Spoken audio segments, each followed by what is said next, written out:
viewers, this is ERi-TV English News broadcasting live from the headquarters in the capital, Asmara. I'm Barsaba Taghla with your latest updates on the world's most pressing issues. We'll start with the top stories for today.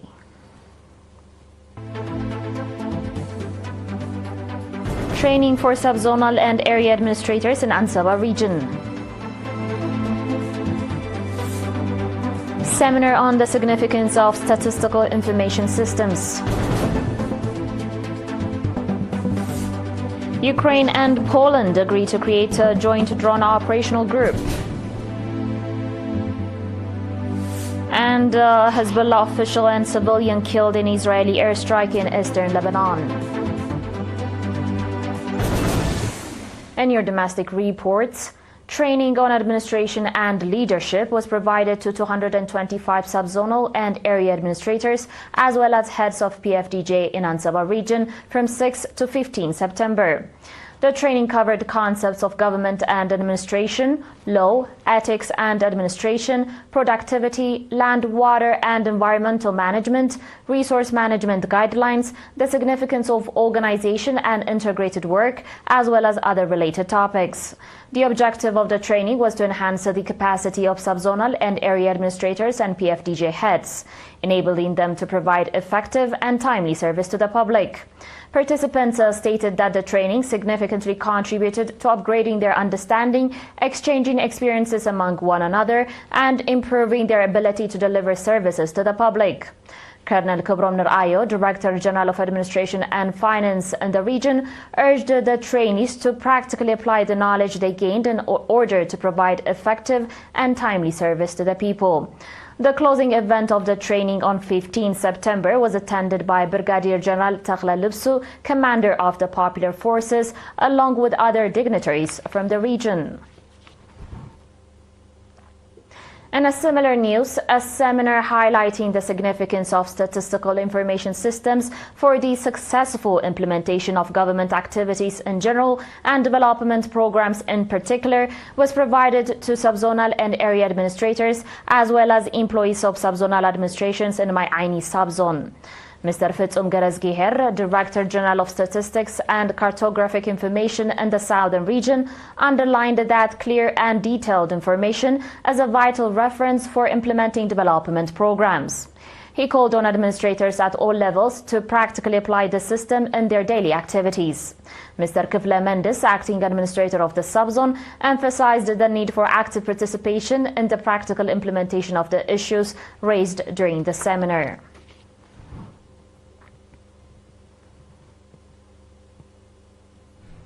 In another news, a 6-month theoretical and practical training program in music was provided to 33 youths in the Gashbarka region.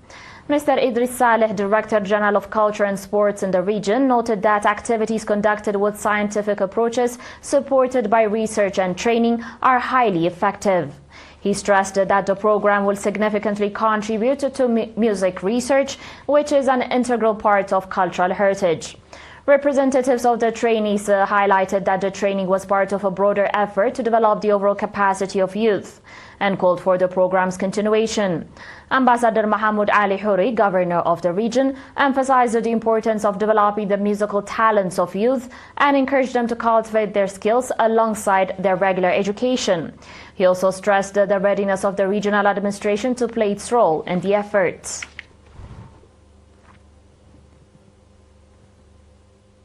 The viewers will be back shortly with your international reports and more, so stay tuned.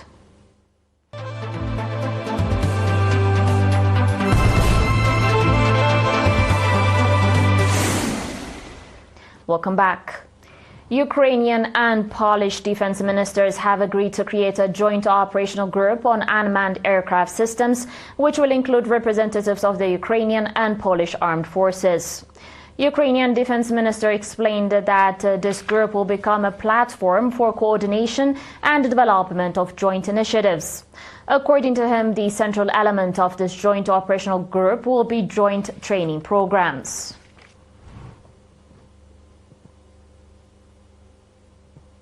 Going to Lebanon now, a Hezbollah official and a civilian were killed yesterday evening in an Israeli drone strike in the city of Baalbek in eastern Lebanon. according to Lebanese official and military sources. Lebanon's Public Health Emergency Operations Center confirmed the attack targeted a vehicle.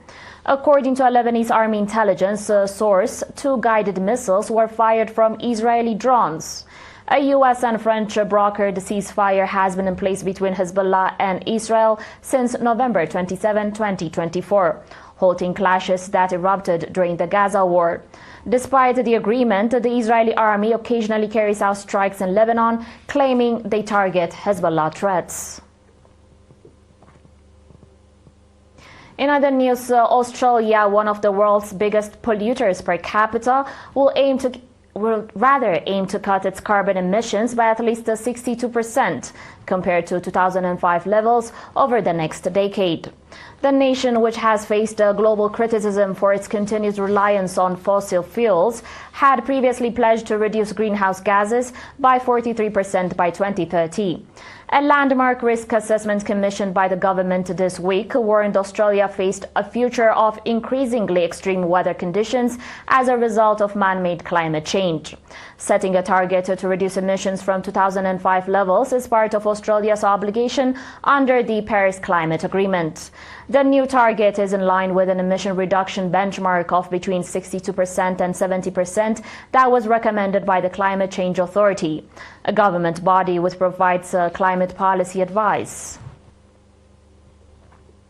In today's final report, Russian Prime Minister has announced plans for a massive high-speed rail network. It is said to be the largest in Europe, spanning more than 4,500 kilometers, and will use domestically built trains capable of reaching 400 kilometers per hour. At a government meeting on Tuesday, the Prime Minister said that the new line will cut travel time between Moscow and St. Petersburg from 4 hours to just over 2 hours. The Prime Minister said that the construction of the first high-speed rail line between Moscow and St. Petersburg is already underway. The 679-kilometer route will be the first to feature the new generation of high-speed trains. Dear viewers, that was it for today, but before we conclude, a quick recap of the top stories. Training for subzonal and area administrators in Ansaba region. Seminar on the significance of statistical information systems. Ukraine and Poland agreed to create joint drone operational group. And Hezbollah official and civilian killed in Israeli airstrike in eastern Lebanon. Thank you for watching, and we'll be back tomorrow with more news and developments, but until then, have a good one.